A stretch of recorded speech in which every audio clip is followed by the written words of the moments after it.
새벽 4시 44분. 죽음의 숫자가 시계에 찍히는 순간 박말순 여사의 눈이 번쩍 뜨였다. 그녀의 방 안은 이미 매캐한 연기와 비릿한 정화수 냄새로 가득했다. 말순은 거실 한복판, 낡은 교자상 위에 아들 진호의 새빨간 사각 팬티를 재물처럼 올려두고 정성스럽게 스팀 다리미를 집어들었다. 치익, 치익.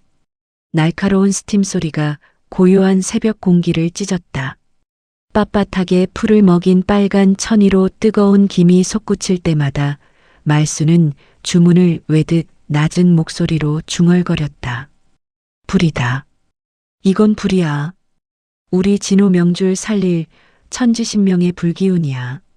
잡기는 물러가고 화기는 솟구쳐라. 말순의 시선은 머리맡에 놓인 노란 부적 종이로 향했다. 어제 단골 점집 대장군 보살에게 거액의 복채를 들여받아온 귀물이었다. 무당은 신신당부했다. 오늘 아침 이 부적을 태운 물을 아들에게 먹이지 않으면 가문의 대가 끊기는 재앙이 닥칠 것이라고. 말순의 안색은 이미 공포로 인해 흑빛으로 변해 있었다. 그녀는 갓 다려 손을 데일 듯 뜨거운 빨간 팬티를 깃발처럼 치켜들고 복도를 질주했다. 안방 문을 부술 듯 두드리는 소리가 집안 전체를 흔들었다. 김희주, 너 인연 아직도 잠이 오니?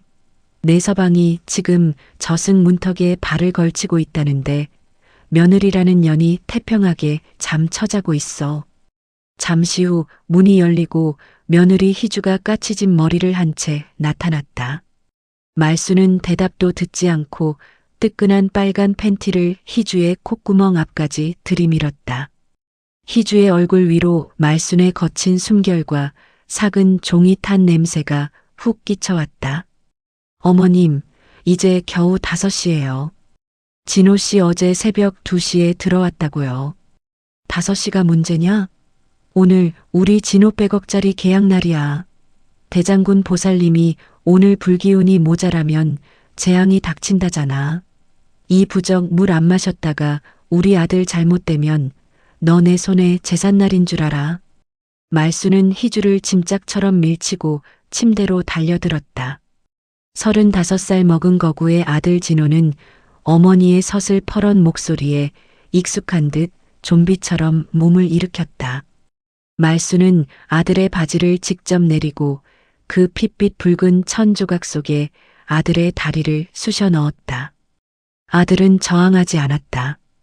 이미 어머니의 광기에 영혼이 해킹당한 지 오래였다.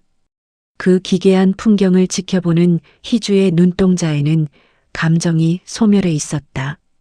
말순은 여기서 멈추지 않았다. 미리 준비한 정화수 그릇에 부적을 태운 재를 털어 넣었다. 거뭇한 잿가루가 소용돌이치며 물 위를 덮었다. 그녀는 그 컵을 아들의 입가에 강제로 들이밀었다. 자, 마셔라. 조상님들 노여움 푸는 보약이다. 단 한 방울도 남기지 말고 들이켜. 탁한 잿물이 진호의 목구멍을 타고 넘어갔다. 진호는 구역질을 참으며 컵을 비웠다. 말순은 만족스러운 듯 아들의 등 뒤로 소금을 한 바가지 뿌렸다. 현관 앞에서도 말순의 의식은 계속되었다. 그녀는 아예 바닥에 엎드려 나침반을 돌리며 방위를 쟀다. 구두를 신으려는 진호의 발목을 낚아채며 그녀가 비명을 질렀다. 왼발부터, 아니, 지금 동남쪽 살기가 뻗쳤다잖아. 뒤로 돌아. 뒤로 3걸음 걷고 문턱 넘을 때 천지신명님 3번 외치고 나가. 진호는 인형처럼 시키는 대로 했다. 뒷걸음질로 문을 나서는 아들의 등 뒤로 말순은 다시 한번 소금을 뿌려댔다. 하얀 소금 가루가 복도 바닥에 흉측하게 흩어졌다. 말순은 승리감에 젖어 씩씩거리며 희주를 획 돌아봤다. 너 오늘 점심에 절대 찬물 마시지 마라. 내 사주에 물이 넘쳐서 우리 아들 불기운 꺼트릴까 겁난다. 내 아들 앞길 막는 년은 내 손에 죽을 줄 알아. 알았어? 희주는 대답 대신 말순의 거친 손마디를 뚫어지게 쳐다봤다. 30년을 넘게 저 손으로 부적을 태우고 잿물을 만들었을 노파. 말순의 손톱 밑에는 지워지지 않는 부적의 탄 가루가 검게 박혀 있었다. 희주는 입술을 깨물며 속으로 나지막이 응조렸다.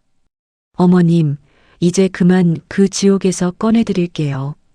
당신이 그토록 맹신하는 그 무당의 입술을 빌려서 아주 잔인하고 완벽하게.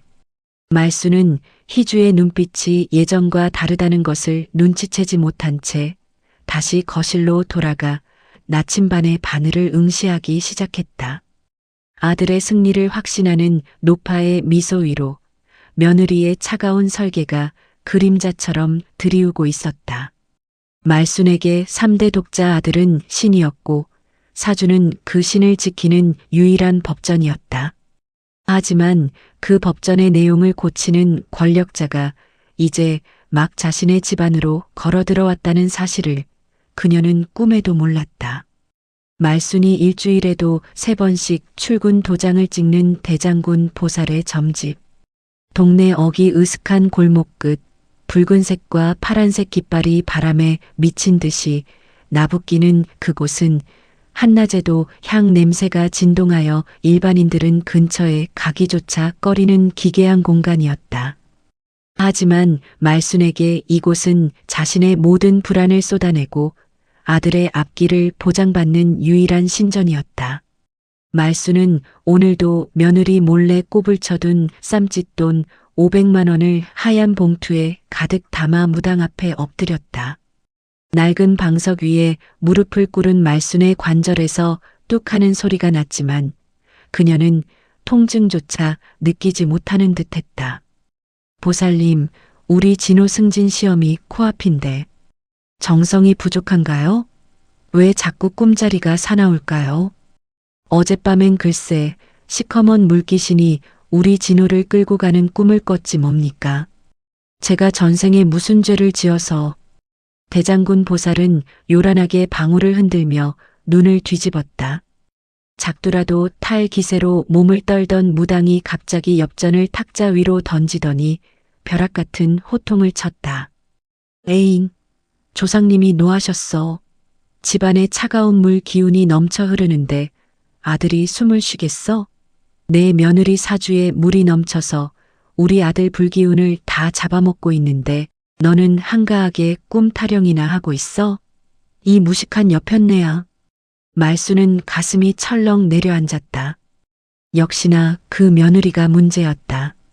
10년 전 처음 봤을 때부터 눈매가 서글서글한 게 마음에 안 들더니 기어코 아들의 운을 갉아먹고 있었던 것이다.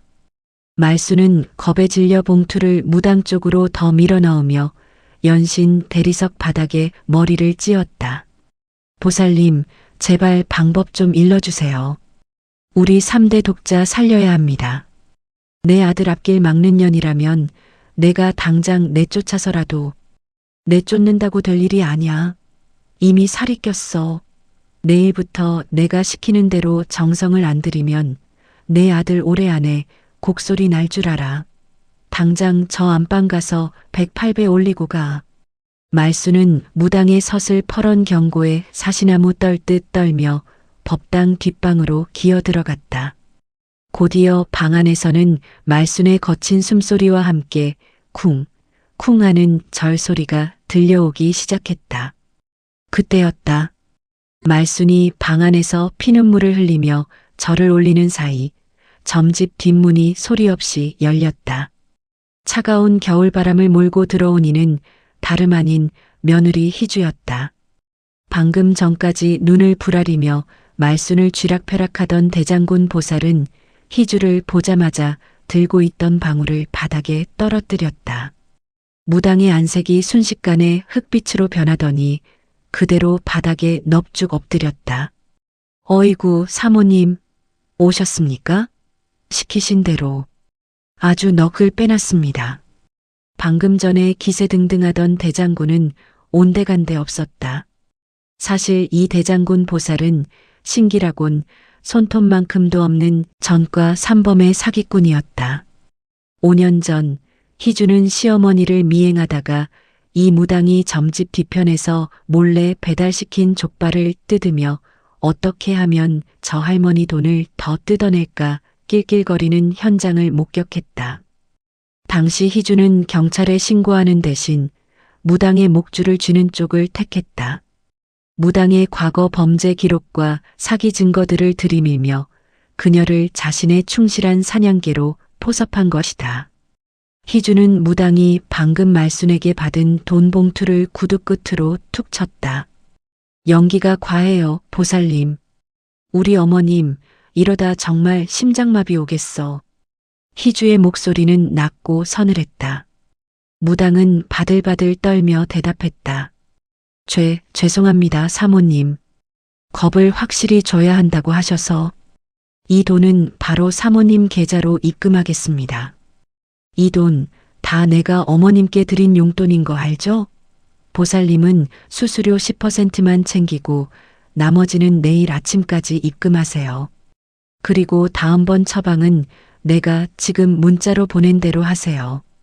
희주는 스마트폰을 꺼내 무당에게 미리 준비한 지시사항을 보여주었다. 무당의 눈이 휘둥그레졌다. 며느리가 상전이라고. 뭐? 사모님, 정말 이렇게까지 하셔도 괜찮겠습니까? 시어머니께서 나중에 사실을 아시면. 희주는 비릿한 미소를 지으며 무당의 턱을 차갑게 치켜들었다. 보살님은 보살님 걱정이나 하세요. 감옥 가서 무기징역 살고 싶지 않으면 다음번엔 아주 세게 지르세요. 며느리 손에 물이 묻으면 아들 주식이 반토막 나고 며느리가 화를 내면 아들 앞길에 흙탕물 튄다고. 우리 어머님, 이제 그 지긋지긋한 부적 태우는 일 좀 그만하고 내 수발이나 들게 만들어야겠으니까. 무당은 마른 침을 삼키며 고개를 끄덕였다. 희주는 차가운 눈빛으로 법당 안쪽 시어머니가 울먹이며 살려주십시오, 조상님 하고 외치며 절하는 소리가 들리는 방을 응시했다. 말순에게 사주는 신의 목소리였지만 희주에게 사주는 시어머니를 조종하는 리모컨이었다. 30년 동안 아들을 지킨다는 명목하에 며느리를 노예처럼 부렸던 말순의 인생이 이제 며느리가 설계한 가짜 운명의 알고리즘 속에 갇히기 시작한 것이다. 희주는 유유히 점집을 빠져나갔다. 30분 뒤 법당에서 기진맥진해서 나온 말순은 무당이 새로 써준 며느리 상전 대접 부적을 가슴에 품고 감격에 젖어 집으로 향했다. 자신의 인생을 송두리째 뒤바꿀 달콤한 지옥의 시작인 줄도 모른 채 점집을 다녀온 말순은 제정신이 아니었다. 아니, 그녀는 지금 공포라는 이름의 신에게 완전히 사로잡혀 있었다. 30년을 넘게 며느리 희주를 아들 기운 빨아먹는 물귀신으로 여기며 구박했는데 알고 보니 그 며느리가 가문을 살릴 황금 거북이라니. 대장군 보살의 호통이 귓가에 쟁쟁했다. 며느리 손에 물 묻히면 아들 주식이 반토막 나. 다음 날 아침 6시 평소라면 희주가 부엌에서 쌀 씻는 소리가 나야 말순의 하루가 시작되었겠지만 오늘 아침 아파트의 공기는 평소와 달랐다. 거실에는 은은한 향신료 냄새 대신 한 근에 10만 원을 호가하는 최고급 횡성 한우의 기름진 향기가 진동하고 있었다. 희주가 방문을 열고 나오기도 전이었다. 거실에서는 이미 지글지글 고기 익는 소리와 함께 말순의 거친 발소리가 바쁘게 울렸다. 희주가 부엌으로 발을 들이려 하자 말순은 비명을 지르며 젖은 손을 앞치마에 닦으며 달려왔다. 아이고, 얘야, 너 거기 서라. 한 발자국도 움직이지 마. 말순의 목소리는 절박했다. 그녀는 며느리의 손을 마치 깨지기 쉬운 고려청자라도 다루듯 조심스레 감싸쥐더니 제일 비싼 원목 식탁 의자로 이끌었다. 대장군 보살님이 그러시더라. 내 손끝바람이 너무 차가워서 우리 진호 불기운을 다 잡아먹는다고. 너는 그저 가만히 앉아서 대접받고 기분 좋게 웃는 게 우리 아들 돕는 길이란다. 알았니? 말수는 희주 앞에 김이 모락모락 나는 한우 등심을 내놓았다. 평생 아침밥은 멸치볶음에 신김치가 전부였던 집안에서 벌어진 기막힌 풍경이었다. 말수는 돋보기를 코끝에 걸치고 덜덜 떨리는 손으로 고기를 한 점 한 점 정성스럽게 잘랐다. 그러고는 희주의 밥그릇 위에 산더미처럼 쌓아 올렸다. 자, 어서 먹어라. 내 위장이 든든하고 속이 편안해야 우리 진호 주식이 상한가를 친단다. 너 배고프면 우리 아들 운대가 꺾인다는데 내가 가만히 있겠니? 자, 얼른. 희주는 속으로 터져나오는 웃음을 참으며 젓가락을 들었다. 불과 어제 새벽까지만 해도 빨간 팬티를 들이밀며 잿물을 먹이던 시어머니가 이제는 며느리 입에 고기를 넣어주지 못해 안달이 난 모습이라니. 며느리가 편안해할수록 아들이 잘 된다는 가짜 예언은 말순에게 그 어떤 헌법보다 무서운 절대 진리였다. 어머님, 저 설거지라도 도와드릴까요? 희주가 능청스럽게 몸을 일으키려 하자 말수는 기겁하며 희주의 어깨를 꾹 눌러 앉혔다. 설거지는 무슨, 내 손에 물 묻으면 우리 아들 앞길에 흙탕물 튄다니까. 너는 가서 발이나 쭉 뻗고 그동안 못 본 드라마나 보고 있어라. 내가 다 하마, 내가. 말수는 싱크대 앞에 서서 땀을 뻘뻘 흘렸다. 평생 며느리 부려먹는 낙으로 살 줄 알았던 노파의 인생에 전례 없는 강제 노역이 시작된 것이다. 희주는 거실 소파에 깊숙이 몸을 묻고 우아하게 텔레비전을 켰다. 주방에서 들려오는 그릇 부딪히는 소리와 말순의 거친 숨소리가 세상에서 가장 감미로운 교향곡처럼 들렸다. 한참 뒤 설거지를 마친 말순이 거친 손을 앞치마에 닦으며 식탁 의자에 멍하니 앉았다. 그녀의 시선은 거실벽에 걸린 낡은 가족 사진에 머물러 있었다. 40년 전 말순도 한때는 꽃다운 며느리였다.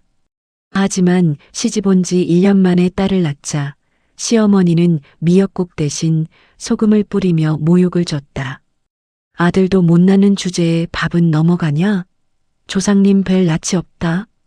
둘째까지 딸을 낳았을 때 말수는 시댁 일가 친척이 모인 제삿날 병풍 뒤에 숨어 남은 밥을 먹어야 했다. 남편 잡아먹을 사주가 들어와 집안대를 끊는다는 역술가의 독설 한마디에 말순의 인생은 죄인이 되었다. 그 지옥 같은 무시에서 벗어나기 위해 전국 점집을 돌며 빌고 또 빌어 얻은 아들이 진호였다. 그녀에게 사주는 미신이 아니라 자신을 지켜준 유일한 종교였다. 희주는 부엌 문틈으로 말순의 굽은 등을 보았다. 30년 넘게 아들을 위해 자신을 갈아넣은 노파의 진심이 느껴져 가슴 한구석이 묘하게 아려왔다. 하지만 동시에 다짐했다. 이 지독한 집착의 사슬을 끊어주는 것이야말로 어머님을 진짜 지옥에서 꺼내는 길이라는 것을. 희주는 조용히 다가가 말순의 거친 손 위에 자신의 손을 얹었다. 말순은 깜짝 놀라 손을 빼려 했지만 희주는 힘주어 그 손을 잡았다. 어머님, 저 설거지 안 했으니까. 대신 어머님 손에 크림 좀 발라드릴게요. 보살님이 그러셨잖아요. 고부 사이가 화목해야 집안 기운이 사방팔방으로 뻗친다고요. 말수는 며느리의 갑작스럽고 따뜻한 손길에 멍하니 얼굴을 쳐다봤다. 40년 평생 시어머니에게 한 번도 받아보지 못한 다정한 손길이었다. 그래, 내 말이 맞다. 우리 화목해야지. 우리 진호 살리려면. 말수는 여전히 아들 핑계를 댔지만 희주의 손길을 거부하지 않았다. 희주가 말순의 갈라진 손등에 크림을 문지르자 말순의 눈가에 이슬이 맺혔다. 두 사람 사이에 흐르던 서늘한 긴장감이 아주 조금씩 봄눈 녹듯 녹아내리기 시작하는 아침이었다. 하지만 희주는 알고 있었다. 이것은 시작일 뿐이라는 것을. 이제 말순의 주머니에 든 아들을 위해 모아둔 그 탐욕스러운 복채를 털어내어 말순 자신을 위해 쓰게 만들 차례였다. 희주가 정성껏 발라준 영양크림의 미끈한 감촉이 말순의 갈라진 손등 위에서 겉돌았다. 말순은 멍하니 주방 창밖을 보았다. 희주가 거실에서 텔레비전을 보며 여유를 즐기는 사이 말순은 습관처럼 싱크대 밑 깊숙한 구석, 낡은 쌀통 뒤에 숨겨둔 비스킷통을 꺼냈다. 그것은 말순의 성게였다. 뚜껑을 열자 노란 고무줄로 칭칭 감긴 10,000원짜리 뭉치들과 낡은 통장 서너 권이 모습을 드러냈다. 말순이 지난 10년 넘게 시장통에서 콩나물 값을 깎고 구멍난 내복을 3번이나 꿰매 입으며 모은 아들의 운세 기금이었다. 말순은 젖은 손을 대충 앞치마에 닦고는 떨리는 손으로 돈을 세기 시작했다. 이번에 대장군 보살님이 말한 살풀이 구판 벌이려면 500만 원은 더 있어야 하는데 이놈의 돈은 모아도 끝이 없네. 말순의 혼잣말 뒤로 40년 전의 환청이 겹쳐 들렸다. 아들도 못 낳는 주제에 어디서 밥그릇을 챙겨? 내 친정 부모가 그렇게 가르치더냐? 시어머니의 그 서슬 퍼런 목소리는 말순의 심장에 대못처럼 박혀 평생을 두고 녹지도 않았다. 아들을 못 낳아 죄인처럼 살던 시절 그녀는 한겨울에도 찬물에 빨래를 하며 빌고 또 빌었다. 3대 독자 아들만 점지해 준다면 제 수명을 깎아서라도 바치겠노라고. 그렇게 얻은 아들 진호는 말순에게 자식이 아니라 자신의 존재를 증명하는 유일한 훈장이었다. 그래서 더 무서웠다. 혹시라도 내 사주가 나빠서 혹은 정성이 부족해서 이 귀한 아들이 잘못될까봐. 말순은 아들을 지키기 위해 무당의 노예가 되는 쪽을 택했던 것이다. 그때였다. 희주가 소리 없이 주방으로 걸어 들어왔다. 말순은 비명에 가까운 소리를 지르며 비스킷통을 등 뒤로 감췄다. 아이고 얘야, 놀래라. 너 필요한 거 있니? 물, 내가 떠다 줄게. 어머님, 그 통에 든 거. 또 아들 부적 쓰실 돈이죠? 희주의 직설적인 물음에 말순은 안절부절 못하며 시선을 피했다. 아니. 그냥 비상금 조금 챙겨둔 거다. 우리 진호 나중에 사업이라도 크게 할 때 보태주려고. 희주는 말순의 낡은 티셔츠를 가만히 응시했다. 목둘레가 다 늘어나고 겨드랑이 쪽은 해져서 보풀이 일어난 최소 10년은 되어 보이는 옷이었다. 며느리에게는 한 근에 10만 원짜리 한우를 구워 바치면서 정작 자신은 1,000원짜리 콩나물 값에 벌벌 떠는 노인. 희주는 말순의 굽은 등에서 시대가 만든 슬픈 광기를 보았다. 어머님, 대장군 보살님한테 방금 연락이 왔어요. 말순의 눈이 번쩍 뜨였다. 보살님이 뭘 하시더냐? 우리 진호한테 무슨 급살이라도 낀대? 아니요. 어머님이 지금처럼 꾀죄죄하고 초라하게 있으면 조상님들이 이 집안은 이제 망했구나 하고 복을 가지고 가려다가도 발길을 돌린대요. 어머님이 화사하고 비싼 옷을 입어야 이 집이 번창하는구나 하고 아들한테 더 큰 운을 내려준대요. 뭐? 내가 비싼 옷을 입어야 한다고? 그게 무슨 소리냐? 아껴야 잘 사는 거지. 말순은 황당하다는 듯 자신의 옷자락을 만졌다. 하지만 희주는 더 차갑고 단호하게 몰아붙였다. 아니요. 보살님이 그러시는데 어머님이 아끼면 아끼는 만큼 아들 주식이 떨어진대요. 특히 며느리랑 같이 백화점에 가서 가장 비싼 가방을 사서 들고 다녀야 아들 사주에 낀 가난뱅이 귀신이 혼비백산에서 도망간대요. 어머님이 가방 하나 안 사면 오늘 진호 씨 계약 날아갈 수도 있다는데요. 아이고, 계약이 날아가. 안 되지, 절대로 안 되지. 말수는 사색이 되어 비스킷통을 꽉 쥐었다. 아들을 위해서라면 제사를 베어내서라도 바칠 노인이었다. 아들을 위해 돈을 아끼는 게 아니라 아들을 위해 돈을 써야 한다는 역설적인 예언은 말순의 유일한 약점을 정확히 파고들었다. 희주야, 그럼 당장 가자. 백화점인가 뭔가 그리로 가. 우리 진호 앞길 막는 가난뱅이 귀신. 내가 내 손으로 다 쫓아버려야겠다. 말수는 떨리는 손으로 장롱 속 깊이 숨겨뒀던 빛바랜 외출복을 꺼내 입었다.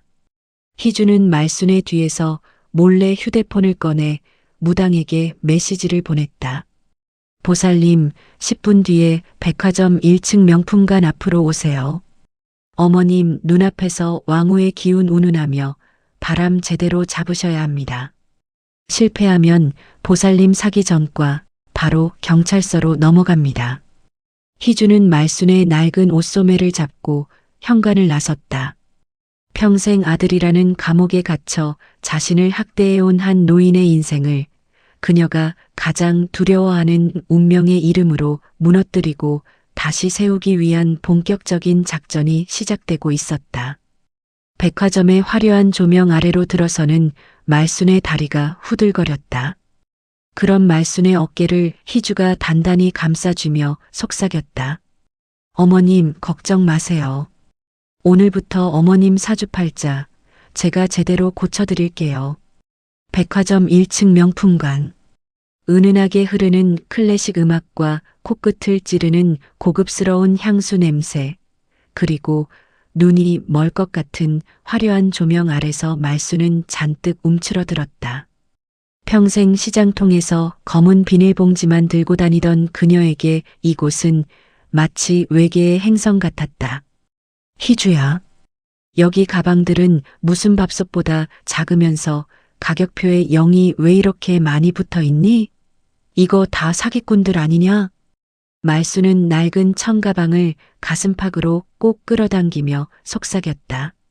지나가는 젊은 여자들이 자신의 해진 외투를 훑어보는 것 같아 자꾸만 발가락이 오그라들었다. 그때였다.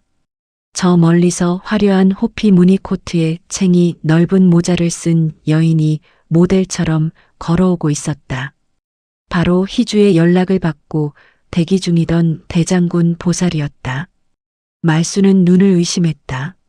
어머, 보살님 아니세요? 여기서 다 뵙네. 보살은 말순을 보자마자 흠칫 놀라는 연기를 펼치며 호들갑을 떨었다.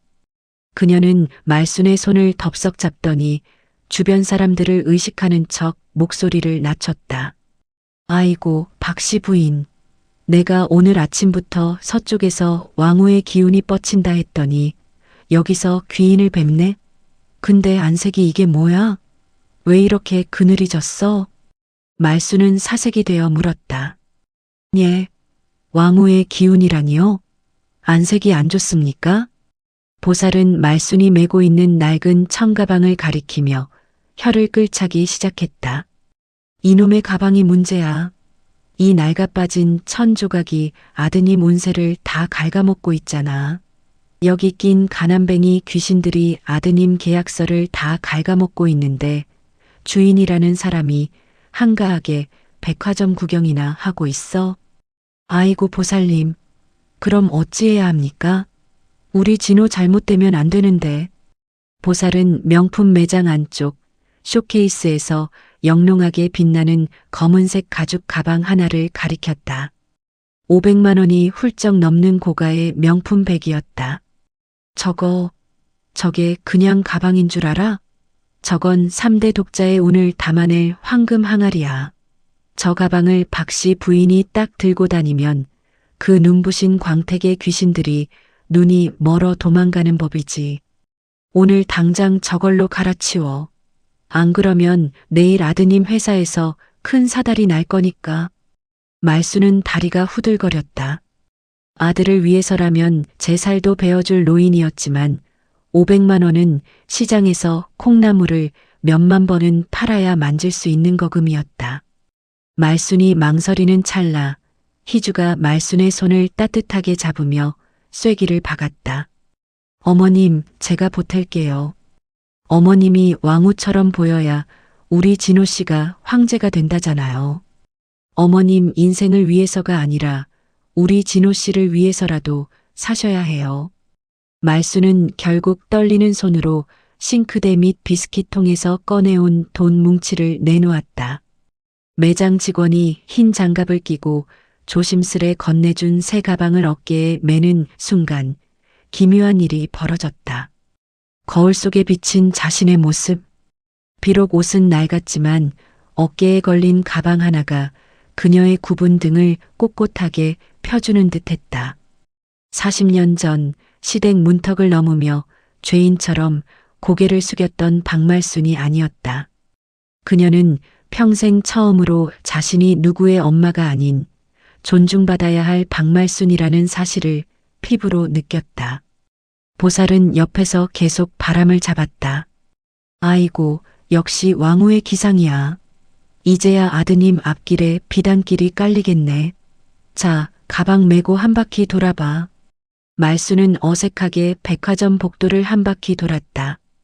가방의 금속 장식이 조명을 받아 반짝일 때마다 말순의 눈동자에도 생전 처음 보는 생기가 돌았다. 처음에는 아들을 위해 산 가방이었지만 거울 속 자신의 모습이 예뻐 보이기 시작하자 말수는 묘한 쾌감을 느꼈다. 희주야, 나 좀 이상하다. 이 비싼 걸 매니까 막 가슴이 두근거리고 힘이 나는 것 같아. 희주는 그런 말순을 보며 생긋 웃었다. 어머님, 이제 시작이에요. 어머님이 화사해질수록 우리 집안에 낀 어둠이 다 사라질 거예요. 희주는 말순을 데리고 다음 코스인 화장품 매장과 고급 의류 매장으로 향했다. 말순은 여전히 돈을 쓸 때마다 손을 떨었지만 무당의 추임새와 희주의 격려 속에서 조금씩 희생하는 엄마라는 감옥의 창살을 부수고 나오고 있었다. 백화점을 나설 때 말순의 손에는 화려한 쇼핑백들이 들려 있었다. 그녀의 발걸음은 더 이상 질질 끌리지 않았다. 하지만 희주는 알고 있었다. 이 화려한 변신이 시어머니를 무장해제시키는 가장 강력한 무기가 될 것임을. 말수는 차에 타서도 새 가방을 품에 꼭 안고 중얼거렸다. 진호야, 이 엄마가 왕후가 됐으니 이제 우리 아들 앞길은 걱정 없겠지? 말수는 여전히 아들을 핑계 삼았지만 그녀의 입가에 번진 미소는 그 어느 때보다 본인을 향해 있었다. 희주는 백화점을 멀어져가는 백미러로 보며 차갑게 미소 지었다.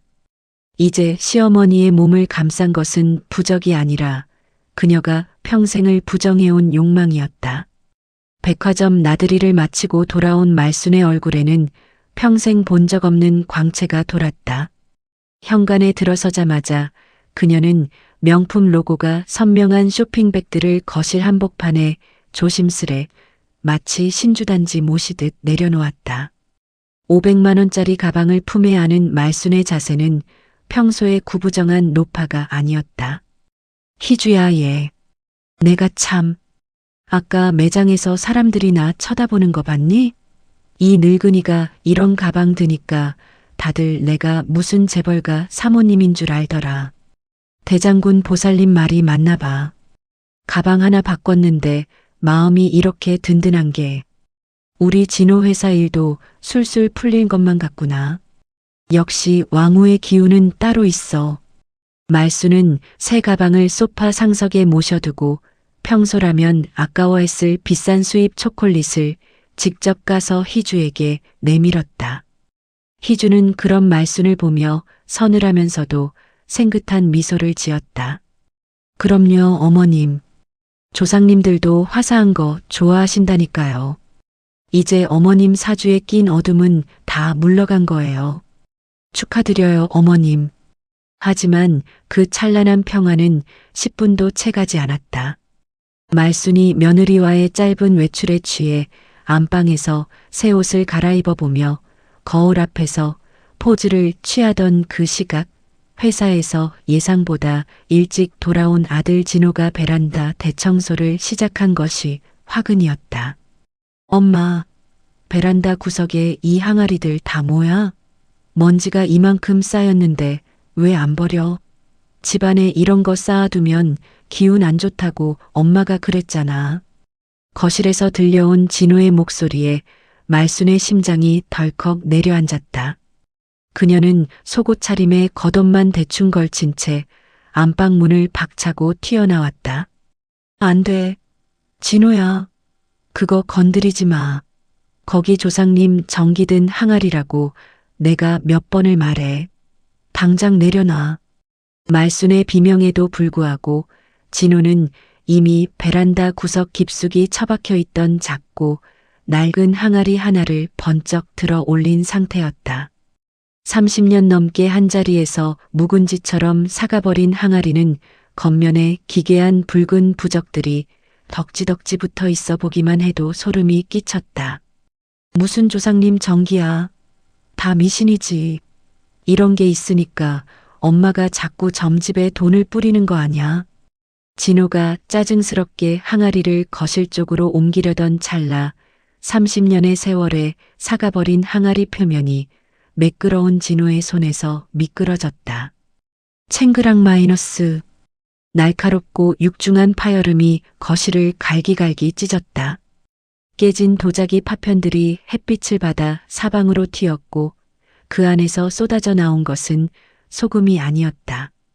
겹겹이 검은 비닐로 쌓인 습기에 절어 누렇게 변색된 서류 뭉치와 낡아서 실밥이 다 터진 베네저고리 한 벌이었다. 말수는 그 자리에 석상처럼 굳어버렸다. 그녀의 입술이 경련하듯 파르르 떨렸다. 진호는 의아한 표정으로 바닥에 흩어진 종이 뭉치를 집어들었다. 그 위에는 말순이 평생 감추려 했던 핏빛 진실이 적혀 있었다. 이게 뭐야? 입양, 확인서, 김진호, 생년월일도. 나랑 다른데? 종이를 훑어 내려가는 진호의 눈동자가 격격하게 흔들렸다. 3대 독자라고, 이 집안의 뼈대 있는 핏줄이라고, 팬티 색깔부터 마시는 물까지 어머니가 정해주는 대로 로봇처럼 살았던 그 35년의 세월이 단 한 장의 종이 앞에서 휴지 조각처럼 무너져 내리고 있었다. 엄마, 이게 뭐야? 나 입양된 애였어? 나 이 집 식구 아니었어? 그럼 나한테 먹였던 그 비린 잿물은, 그 미친 부적들은 다 뭐였는데? 나 조상님들 배워야 한다고 나 숨막히게 했던 게 다 가짜였어? 진호의 목소리는 분노를 넘어 처절한 울부짖음으로 변해 거실 천장을 때렸다. 말수는 비명도 지르지 못한 채 꺽꺽거리는 신음을 내뱉으며 바닥을 기어갔다.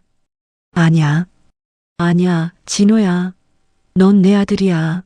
마스터님이, 대장군 보살님이 넌 내 3대 독자라고 했어. 사주가 그렇게 나와 있단 말이다. 넌 내 자식이야. 말수는 깨진 항아리 파편에 무릎과 손바닥이 베어 피가 철철 흐르는 줄도 모르고 미친 듯이 서류를 가슴팍으로 끌어모았다. 방금 사온 500만 원짜리 명품 가방이 그 옆에서 뒹굴었지만 이제 그것은 피와 흙먼지가 묻은 한낱 가죽 쪼가리에 불과했다. 이 아수라장 속에서 오직 한 사람, 희주만이 차가운 평온을 유지하고 있었다. 그녀는 소파에 다리를 꼬고 앉아 이 광경을 마치 연극 보듯 지켜보며 천천히 입을 열었다. 어머님, 이제야 터졌네요. 항아리 속 비밀이. 말순이 경악하며 핏발선 눈으로 희주를 돌아봤다. 너도 알고 있었니? 희주 너 인연, 내가 이거 다 알고. 희주는 자리에서 일어나 피 냄새와 잿물 냄새가 진동하는 거실 한복판으로 걸어갔다. 그리고는 말순의 손에 쥐어진 피 묻은 서류를 조용히 아주 우아하게 빼앗았다. 어머님 아시잖아요. 사주는 거짓말 안 한다는 거. 어머님이 그렇게 맹신하시는 사주에 진호 씨가 남의 자식으로 나오는데 제가 어떻게 몰랐겠어요? 그런데 어머님 걱정 마세요. 진호 씨가 누구 피인 게 뭐가 중요해요. 어머님이 30년을 넘게 가슴으로 키운 제 남편인데. 근데 어쩌죠? 조상님들이 남의 씨가 들어왔다고 지금 노발대발하시는데 오늘 저녁에 구판이라도 크게 벌여야겠어요.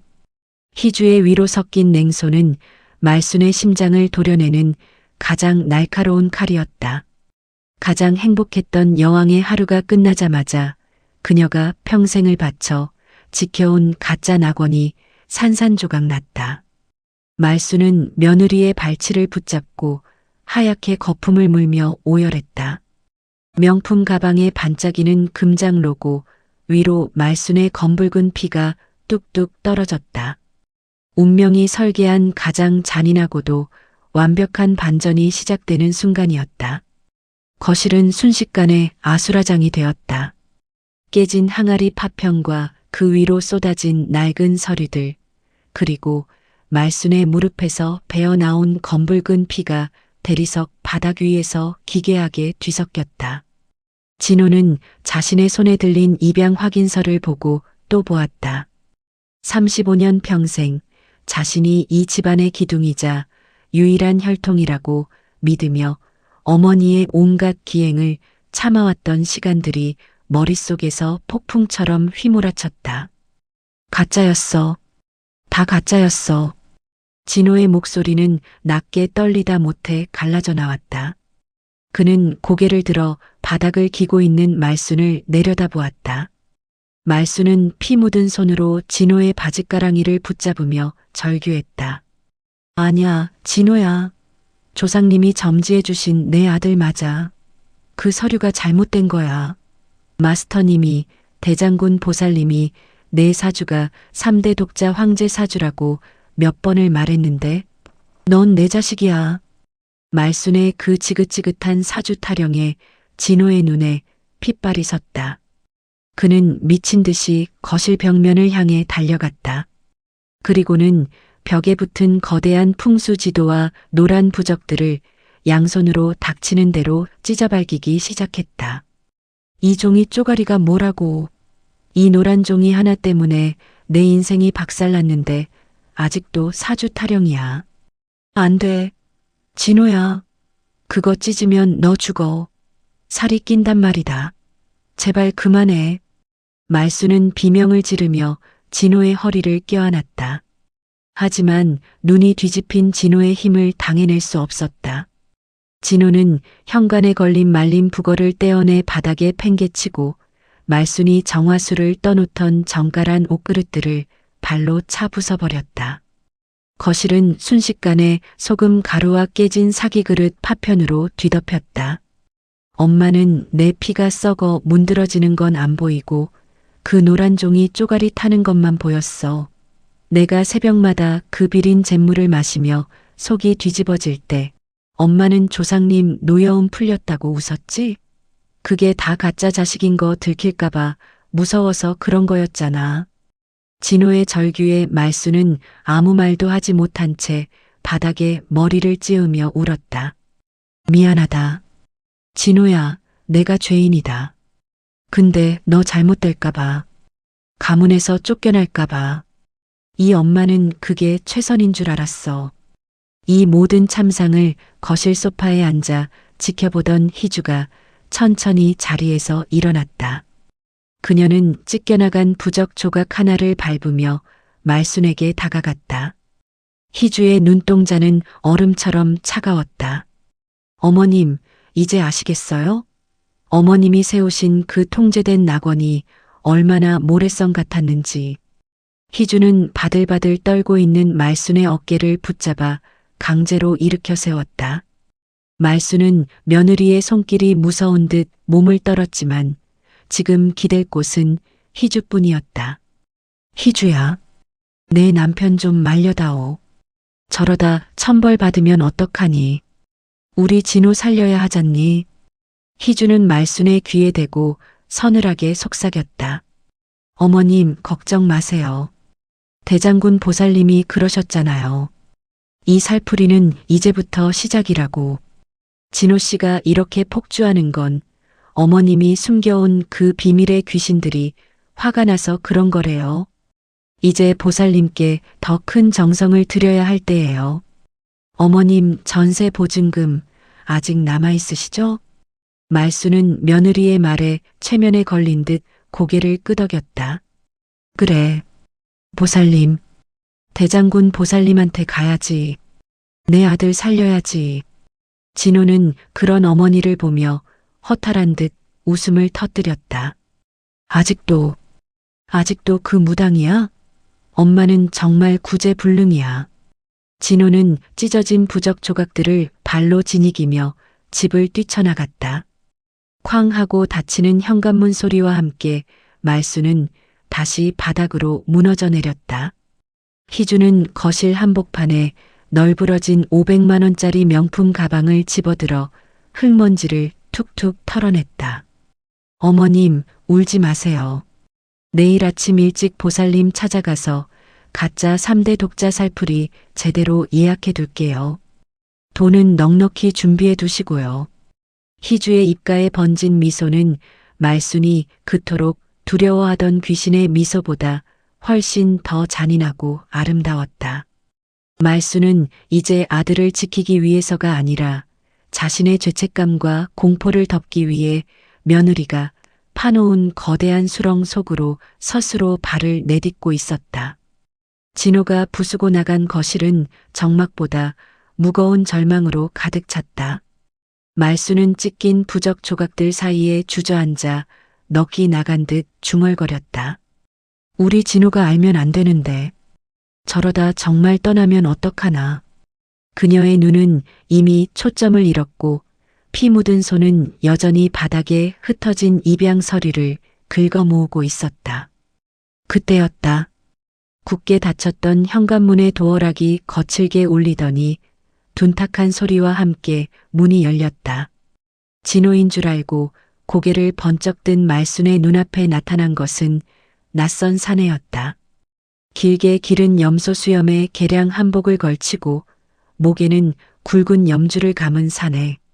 그는 거실의 아수라장을 보고도 놀라기는커녕 비릿한 웃음을 지으며 집 안으로 성큼 걸어 들어왔다. 아이고, 박말순 씨. 집안 꼴이 이게 뭐야? 3대 독자 아드님이 아주 난리를 치고 갔나 보네. 사내의 목소리가 들리는 순간 말순의 온몸이 얼어붙었다. 35년 전 그 지독했던 겨울날. 아이를 낳지 못해 쫓겨나기 직전이었던 말순에게 아들을 구해다 주었던 그 브로커.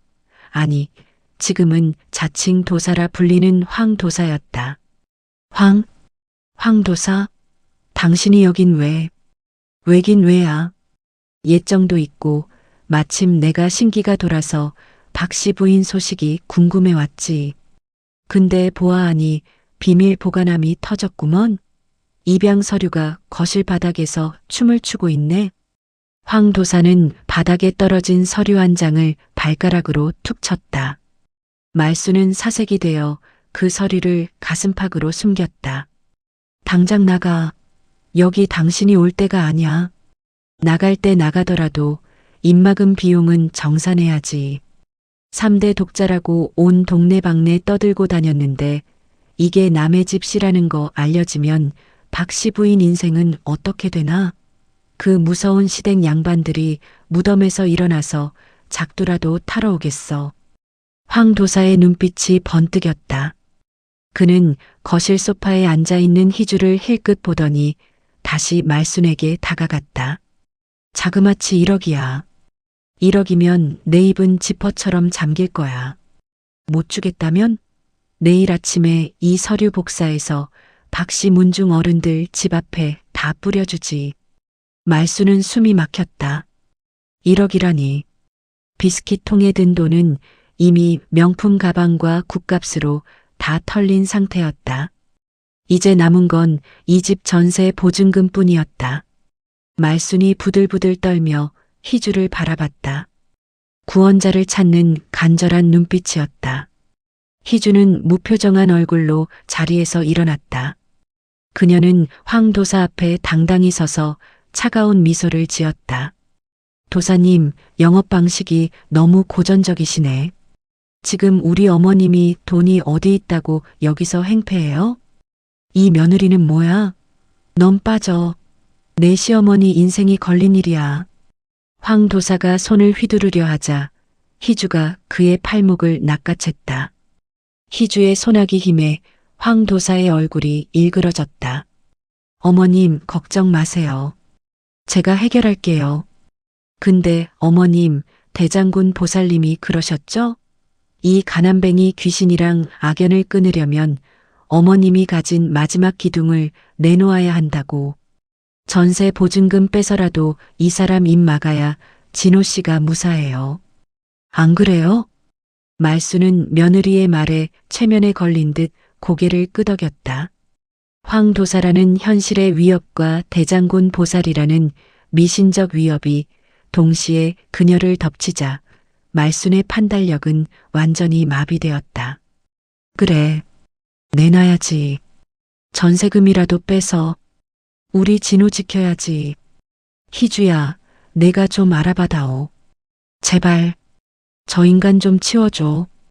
희주는 말순의 어깨를 토닥이며 황 도사에게 눈짓했다. 사실 황 도사 역시 희주가 돈을 주고 고용한 연기자였다. 말순의 마지막 재산인 전세 보증금을 합법적으로 가로채기 위해 투입된 소품에 불과했다. 도사님, 들으셨죠? 내일 부동산 가서 전세금 빼기로 했으니까 오늘은 이만 가세요. 계약금으로 이거라도 가져가시고. 희주는 거실 바닥에 뒹굴던 500만 원짜리 명품 가방을 황 도사에게 던졌다. 황 도사는 가방을 챙기며 낄낄거렸다. 역시 며느리가 똑똑하네. 박씨 부인, 며느리 잘 둔 줄 알아. 그럼 내일 연락하지. 황 도사가 사라진 뒤 말수는 텅 빈 눈으로 천장을 바라봤다. 35년을 지켜온 가짜 성벽이 무너지고 이제는 살고 있는 집조차 빼앗길 처지가 되었다. 하지만 그녀는 며느리의 손을 꼭 잡았다. 희주야, 내가 내 유일한 구줄이다. 우리 진호, 우리 아들만 지켜다오. 내가 길바닥에 나앉아도 좋으니. 희주는 말순의 거친 손을 어루만지며 속으로 비웃었다. 어머님, 길바닥이 아니라 지옥으로 가셔야죠. 당신이 평생 남에게 준 그 상처들, 이제 본인이 다 짊어지고 가셔야 하니까. 희주의 설계대로 말순의 모든 것이 거덜나기 시작한 밤이었다. 밖에는 비릿한 겨울비가 내리고 있었고 말순의 통제된 낙원은 이제 완전히 폐허가 되어 가고 있었다. 다음 날 아침 말순의 집 거실에는 전날의 폭풍우가 남긴 잔해가 여전했다. 깨진 항아리 파편은 대충 치워졌지만 대리석 틈새에 박힌 잿가루와 말순의 핏자국은 지워지지 않는 낙인처럼 남아 있었다. 말순은 밤새 한숨도 자지 못한 채 퀭한 눈으로 현관 쪽을 응시하고 있었다.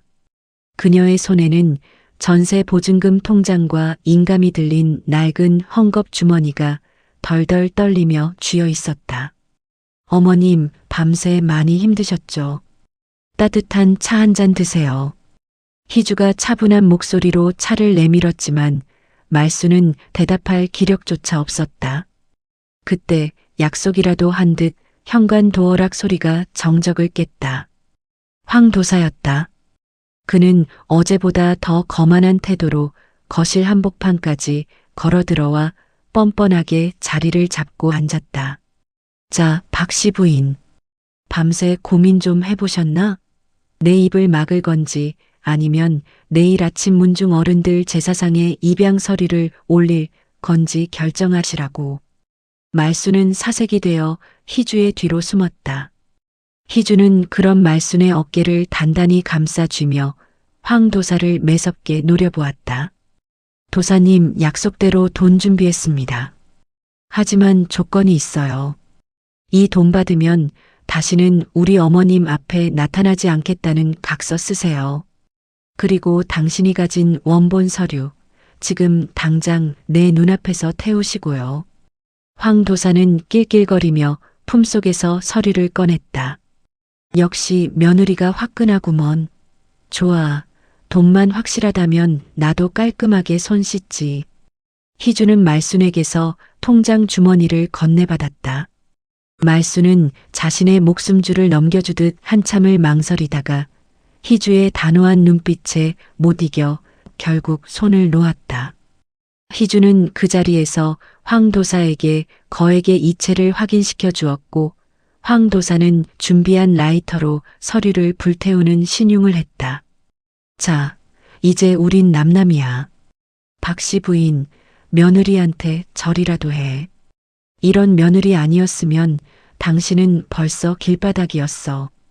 황 도사가 유유히 사라지자 말수는 다리에 힘이 풀려 주저앉았다. 평생을 지켜온 비밀을 돈으로 샀다는 안도감과 집안의 전 재산을 날렸다는 상실감이 동시에 몰려왔다. 말수는 희주의 발을 붙잡고 통곡했다. 희주야, 고맙다. 정말 고맙다. 내가 너를 그동안 얼마나 구박했는데 이 못난 시미를 내가 살렸구나. 이제 우리 진호는 무사한 거지? 그치? 희주는 바닥에 엎드린 말순을 내려다보며 차가운 미소를 지었다. 그녀의 손엔 이제 이 집의 전세권을 마음대로 휘두를 수 있는 위임장과 인감이 쥐어져 있었다. 어머님, 이제 걱정 마세요. 제가 가문의 방패가 되어드릴게요. 대신 이제부터 이 집안의 모든 기운 관리는 제가 해요. 보살님이 그러셨잖아요. 기운이 흩어지면 다시 가짜 도사 같은 악기들이 꼬인다고요. 어머님 인감이랑 통장, 제가 안전하게 보관할게요. 아셨죠? 말수는 며느리의 말이 곧 신의 계시인 양 고개를 끄덕였다. 그래, 내가 다 해라. 나는 이제 아무것도 모른다. 그저 우리 진호만, 우리 아들만 옆에 있게 해다오. 희주는 말순을 부축해 안방으로 이끌었다. 침대에 눕는 말순의 모습은 30년 전 위풍당당하던 종갓집 며느리가 아니라 주인을 잃고 떨고 있는 가련한 짐승 같았다. 방문을 닫고 나온 희주는 거실 전면에 걸린 커다란 풍수지도를 뚫어지게 쳐다봤다. 그녀는 주머니에서 커터칼을 꺼내 지도의 정중앙 말순이 그토록 아꼈던 명당 자리를 거칠게 그어버렸다. 어머님, 이제 이 낙원은 끝났어요. 당신이 만든 지옥에서 당신이 가장 사랑하는 아들에게 버림받는 그 순간까지 제가 극진히 모셔드릴게요. 희주는 말순의 전세 보증금을 자신의 개인 투자 계좌로 옮기는 작업을 시작했다. 말순의 공포가 만들어낸 막대한 복채는 이제 희주가 꿈꾸던 새로운 인생의 씨앗이 되고 있었다. 창밖에는 여전히 겨울비가 내리고 있었고 집안의 온기는 이제 희주의 서늘한 야심으로 대체되고 있었다. 집안의 모든 재산과 주도권이 희주의 손으로 넘어간 지 사흘째. 말수는 밥도 물도 넘어가지 않는 지독한 몸살에 시달리고 있었다. 하지만 그녀를 괴롭히는 것은 열병보다 더 무거운 의심과 공포였다. 가짜 도사에게 전세금을 뜯기고 아들에게 버림받을지 모른다는 불안감은 말순을 다시금 익숙한 도피처로 이끌었다. 말순은 며느리 희주가 잠시 장을 보러 나간 사이 비틀거리는 몸을 이끌고 대장군 보살의 점집으로 향했다. 그녀에게 남은 마지막 지푸라기는 오직 신의 목소리뿐이었다. 보살님, 대장군 보살님, 나 좀 살려주오.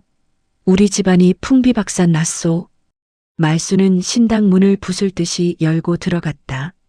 자욱한 향연기 속에서 평소처럼 위엄 있게 앉아 있어야 할 대장군 보살이 어쩐지 안절부절 못하며 방울을 만지작거리고 있었다. 말수는 무당의 발치에 엎드려 울음을 터뜨렸다. 내 아들 진호는 집을 나갔고 며느리는 내 돈을 다 가져갔소. 보살님, 조상님이 뭐라고 하실까? 우리 진호 다시 돌아오는 거 맞소? 무당은 마른 침을 삼켰다. 그녀의 눈은 이미 말순이 아니라 신당 구석에 설치된 작은 CCTV 카메라를 향해 있었다. 그 너머에서 누가 보고 있는지 잘 알기 때문이었다. 무당은 덜덜 떨리는 손으로 방울을 들었다. 에잉, 조상님이 노하셨어. 며느리 말을 안 들으니까 이런 사단이 나는 거 아냐? 며느리한테 다 맡기라고 내가 몇 번을 말해. 무당의 목소리에는 평소 같은 카리스마가 없었다. 마치 누군가 써준 대본을 억지로 읽는 배우처럼 어색했다. 말수는 그 어색함을 본능적으로 감지했다. 보살님, 목소리가 왜 그러셔? 보살님 혹시 나한테 뭐 숨기는 거 없소? 그때였다. 굳게 닫혔던 신당의 문이 천천히 열리며 희주가 그림자처럼 안으로 걸어 들어왔다. 말수는 비명을 지르며 뒤를 돌아봤다. 희주야, 내가 여긴 어떻게? 희주는 대답 대신 무당의 점상 앞으로 다가가 앉았다. 그리고는 주머니에서 돈 뭉치가 아닌 낡은 장부 하나를 꺼내 탁자 위에 던졌다. 무당의 얼굴이 순식간에 흙빛으로 변했다. 보살님, 연기 공부 좀 더 하셔야겠어. 우리 어머님이 의심하시잖아. 희주의 서늘한 목소리에 말수는 넋이 나간 듯 두 사람을 번갈아 보았다. 이게 무슨 소리냐? 희주야, 내가 보살님이랑 아는 사이야? 희주는 말순의 질문을 무시한 채 무당이 들고 있던 방울을 낚아챘다. 그리고는 말순의 눈앞에서 그 방울을 바닥에 내동댕이 쳤다. 쨍그랑, 은은하게 울려야 할 방울 소리가 불협화음을 내며 깨져나갔다. 희주는 구두굽으로 그 방울 조각을 지지기며 말순에게 차갑게 말했다. 어머님, 이제 눈 좀 뜨세요. 어머님이 10년 동안 갖다 바친 돈으로 이 보살님이 뭘 했는지 아세요? 신당 뒤편에 명품 가방 숨겨두고 주말마다 강남 가서 필라테스 받으며 살았대요. 어머님이 부적 태운 잿물 마실 때 이 사람은 샴페인 마셨단 말이에요. 아냐. 대장군 보살님이 그럴 리가 없어. 나한테 우리 진호 살려준다고. 희주는 비웃으며 무당의 멱살을 잡았다. 보살님, 직접 말해봐요. 아드님 사주가 황제 사주였어? 아니면 내가 입금할 때마다 사주가 바뀌었어? 어서. 무당은 말순의 발치에 넙죽 엎드려 싹싹 빌기 시작했다. 박씨 부인, 미안하오. 나도 먹고 살려다 보니 사모님이 시키는 대로 안 하면 내 과거 사기 전과 다 까발린다고 해서. 다 가짜였소. 3대 독자고 뭐고 나는 사주팔자 볼 줄도 몰라. 말수는 심장이 멈추는 것 같았다. 30년 동안 자신의 인생을 지탱해온 거대한 기둥이 썩은 나무 토막처럼 부서져 내렸다. 그녀가 믿었던 신은 며느리의 하수인이었고 그녀가 바친 정성은 며느리의 복수 자금이 되어 있었다. 그럼 우리 진호 사주는, 우리 가문은 다 거짓말이었단 말이냐? 말수는 넋이 나간 듯 무당집 천장에 달린 망국기를 바라봤다. 희주는 무당의 신당에 불을 붙이려는 듯 향로를 엎어버렸다. 자욱한 연기 속에서 희주는 말순의 귓가에 대고 마지막 사형 선고를 내렸다. 어머님, 운명은 정해진 게 아니에요. 제가 돈으로 사고 거짓말로 만드는 거지. 이제 어머님께 남은 건 아무것도 없어요. 돈도, 집도, 그리고 당신이 그토록 믿었던 그 잘난 조상님도요. 말수는 거품을 물며 바닥으로 쓰러졌다. 그녀의 손에는 깨진 방울 조각이 박혀 피가 흐르고 있었다. 희주는 쓰러진 시어머니를 차갑게 내려다보며 무당에게 마지막 경고를 남기고 신당을 나섰다. 내일 오전까지 짐 싸서 떠나세요. 안 그러면 경찰서 정문에서 뵙게 될 테니까. 지옥 같은 향 냄새 속에서 말순의 울음소리가 짐승처럼 울려 퍼졌다. 그녀가 통제하던 낙원은 이제 완벽하게 폐허가 되었고 그 폐허의 주인은 오직 한 사람, 며느리 희주뿐이었다. 무당집에서 거품을 물고 쓰러졌던 말순이 다시 눈을 뜬 곳은 하얀 병실이 아니라 그녀의 평생 낙원이었던 자신의 집 안방이었다. 하지만 눈을 뜬 말순이 마주한 것은 익숙한 풍경이 아니었다. 천장에 붙어 있던 노란 부적도, 구석에 모셔둔 정화수 그릇도, 벽면을 가득 채웠던 기괴한 풍수 지도도 흔적 없이 사라져 있었다. 집안은 지독할 정도로 고요했다. 평생 그녀의 귓가를 울리던 방울 소리도, 환청처럼 들리던 조상님의 꾸짖음도 더 이상 들리지 않았다. 말순은 텅 빈 눈으로 하얀 천장을 바라봤다. 그녀에게 남은 것은 아무것도 없었다. 돈도, 가문의 자부심도, 그리고 아들이 3대 독자라는 유일한 믿음마저 며느리의 손에 의해 난도질당해 쓰레기통에 처박혔다. 어머님, 정신이 좀 드세요? 방문이 열리며 희주가 들어왔다. 그녀의 손에는 김이 모락모락 나는 죽 한 그릇이 들려 있었다. 말순은 희주를 보자마자 몸을 떨며 이불 속으로 파고들었다. 이제 희주는 며느리가 아니라 자신의 운명을 설계하고 파괴한 거대한 신처럼 느껴졌다. 희주야, 나 그냥 죽여다오. 내 아들 진호는 오지도 않는데 내가 살아서 뭐 하겠니? 내 인생이 다 거짓이었다는데. 말순의 목소리는 다 쉰 노파의 신음 같았다. 희주는 말순의 침대맡에 앉아 조용히 죽을 숟가락으로 저었다. 어머님, 35년 동안 조상님께 바쳤던 그 정성, 이제 어머님 자신한테 좀 써보세요. 이 죽은 잿물 섞인 부적 물도 아니고 무당이 점지해준 쌀로 만든 것도 아니에요. 그냥 시장에서 제일 싱싱한 전복 사다가 제가 직접 끓인 거예요. 희주는 죽 한 숟가락을 말순의 입가에 들이밀었다. 말순은 거부하려 했지만 뱃속에서 들려오는 허기를 참지 못하고 죽을 받아 먹었다. 비린내 없는 고소한 맛이 혀끝을 타고 넘어가자 말순의 눈에서 눈물이 주르륵 흘러내렸다. 어머님, 보살님이 그러셨죠? 어머님이 아끼면 아들 운이 떨어진다고. 근데 그게 아니라 어머님이 어머님을 미워하니까 진호 씨가 숨을 못 쉬었던 거예요. 진호 씨, 어제 다녀갔어요. 어머님 자는 모습 한참 보다가 울면서 나갔다고요. 말순의 눈이 번쩍 뜨였다. 우리 진호가 울었어? 나를 미워하는 게 아니라 미워할 수가 있나요? 35년을 그렇게 지독하게 사랑받았는데. 진호 씨는 어머님이 3대 독자 아들이 아니라 그냥 내 엄마로 돌아오길 기다리고 있어요. 무당의 입술이 아니라 엄마의 목소리로 사랑한다고 말해주길 기다린단 말이에요. 희주는 말순의 거친 손을 잡았다. 부적에 탕가루가 박혀있던 손톱 밑은 깨끗하게 닦여 있었다. 희주는 가방에서 작은 서류 뭉치를 꺼내 말순에게 건넸다.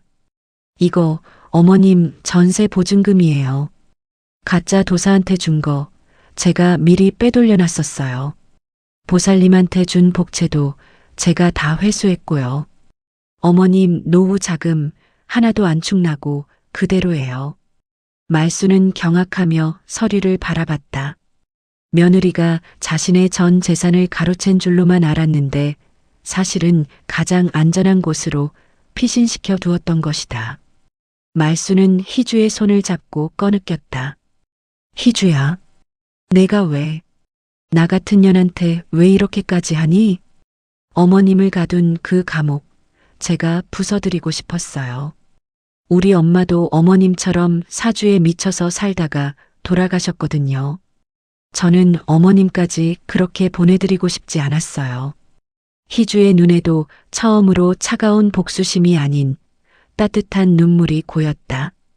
말수는 평생을 의지했던 노란 부적 종이보다 며느리의 이 따뜻한 손바닥 온기가 훨씬 더 강력한 행운임을 비로소 깨달았다. 일주일 뒤 말수는 스스로 자리에서 일어났다. 그녀는 제일 먼저 화장대 앞에 앉아 해진 옷을 벗고 희주가 백화점에서 사준 화사한 옷을 입었다. 그리고는 거실에 남은 마지막 미신의 흔적들을 자신의 손으로 치우기 시작했다. 집안 가득 스며있던 매캐한 향 냄새가 사라진 자리에 희주가 사온 백합꽃 향기가 채워지기 시작했다. 말수는 창문을 활짝 열고 눈부신 햇살을 맞이했다. 35년 만에 처음으로 마주하는 진짜 청기였다.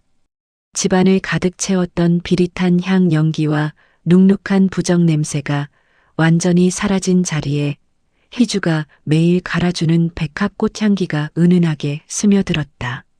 말수는 이제 아침마다 나침반을 돌리는 대신 창문을 열고 화분에 물을 주며 하루를 시작했다.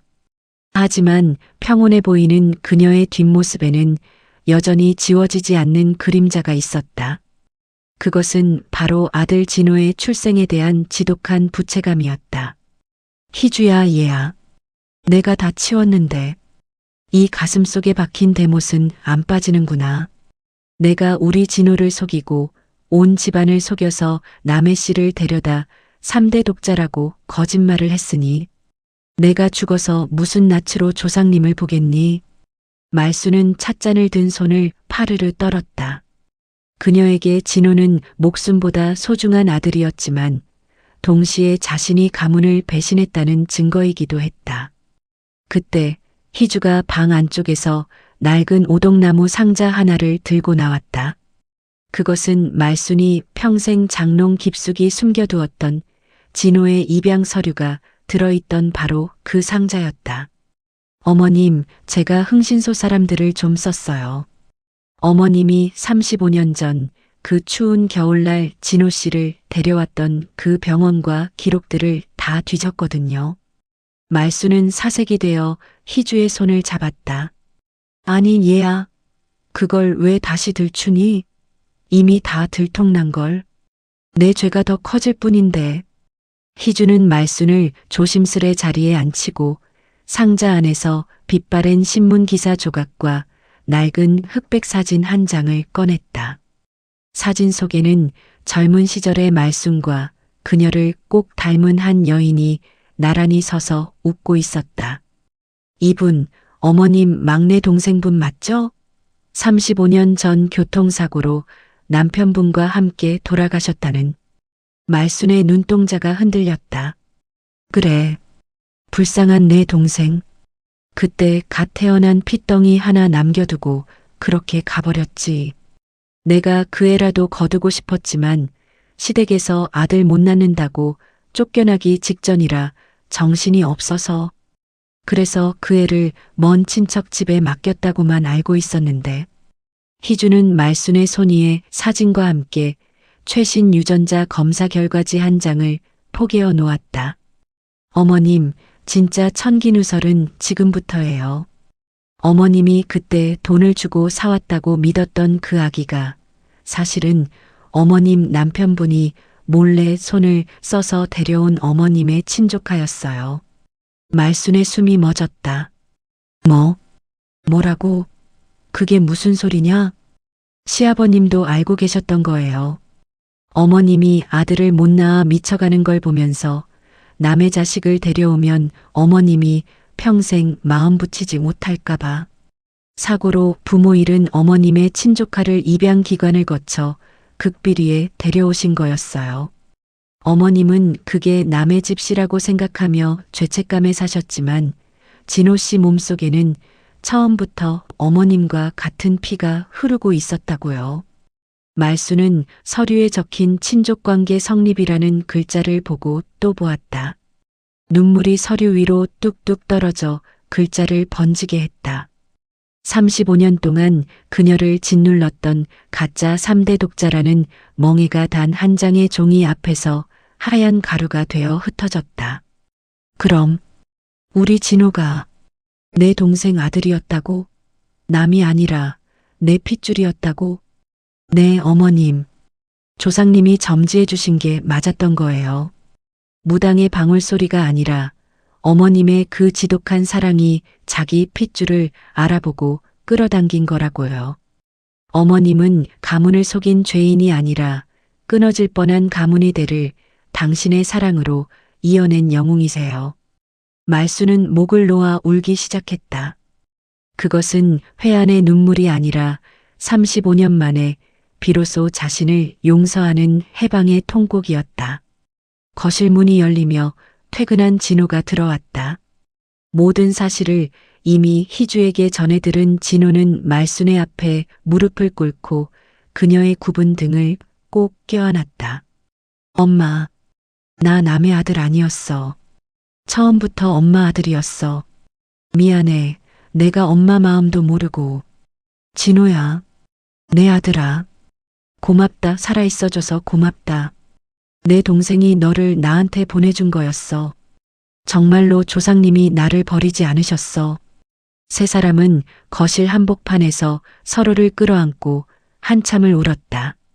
창밖으로 저무는 노을이 거실 안쪽까지 길게 들어와 세 사람을 따뜻하게 비추었다. 사주팔자라는 차가운 숫자도 무당의 기괴한 예언도 넘볼 수 없는 진짜 운명의 빛이었다. 말수는 비로소 깨달았다. 하늘의 뜻은 노란 부적 종이에 적힌 글귀가 아니라 고통 속에서도 서로를 포기하지 않는 가족의 눈물 속에 있다는 것을. 그녀의 인생을 지배하던 공포의 낙원은 완전히 무너졌고 그 자리에 사랑이라는 이름의 진짜 청기가 흐르기 시작했다. 1년 뒤 말순의 하루는 이제 점집의 방울소리가 아닌 복지관 조리실에 보글보글 끓는 국밥 냄새로 시작된다. 그녀는 자신처럼 한맺히고 외로운 노인들에게 따뜻한 밥 한 그릇을 대접하며 비로소 진짜 보살의 삶을 살고 있다. 더 이상 빨간 팬티도 잿물 보약도 필요 없었다. 일요일 오후 희주와 진호가 찾아온 날. 희주의 배는 이제 제법 불러 있었다. 말수는 희주를 위해 직접 지은 아기 베넷 저고리를 내놓았다. 부적이 그려졌던 노란 종이 대신 화사한 꽃무늬가 수놓아진 부드러운 순면이었다. 희주야, 얘야. 내가 이번에 꿈을 꿨는데 사주팔자 다 필요 없더라. 우리 식구들 이렇게 둘러앉아 된장찌개 끓여 먹는 게 진짜 천기누설이지 뭐겠니? 말순의 농담에 희주가 환하게 웃으며 대답했다. 어머님, 이제 곧 태어날 우리 아기 사주 궁금하지 않으세요? 말순은 손사래를 치며 너털 웃음을 터뜨렸다. 사주는 무슨, 우리 손주는 사랑 듬뿍 받을 사주 하나면 충분하다. 그 이상 뭐가 더 필요하겠니? 두 고부의 웃음소리가 꽃향기 가득한 집안을 넘어온 세상으로 퍼져나갔다. 운명은 믿는 것이 아니라 우리가 서로를 어떻게 사랑하느냐에 따라 매 순간 다시 쓰인다는 사실을 말순 여사의 행복한 미소는 증명하고 있었습니다. 오늘 이 고부의 이야기를 보며 여러분은 어떤 생각을 하셨나요? 평생을 짓눌렀던 두려움에서 벗어나 진짜 가족의 사랑을 되찾은 말순 여사를 응원하신다면 구독과 좋아요로 따뜻한 마음을 나누어 주세요. 여러분의 소중한 댓글 한마디가 누군가에게는 새로운 운명을 열어가는 큰 힘이 될 수 있습니다. 안내. 본 대본 및 영상에 등장하는 천기누설 명칭과 사주, 무속 관련 설정은 극적 재미를 위해 창작 및 각색된 허구의 내용입니다. 실제 동일한 명칭을 사용하는 특정 업체나 단체, 역술인과는 아무런 관련이 없음을 밝히며 스토리의 맥락을 위해 구성된 장치임을 이해 부탁드립니다.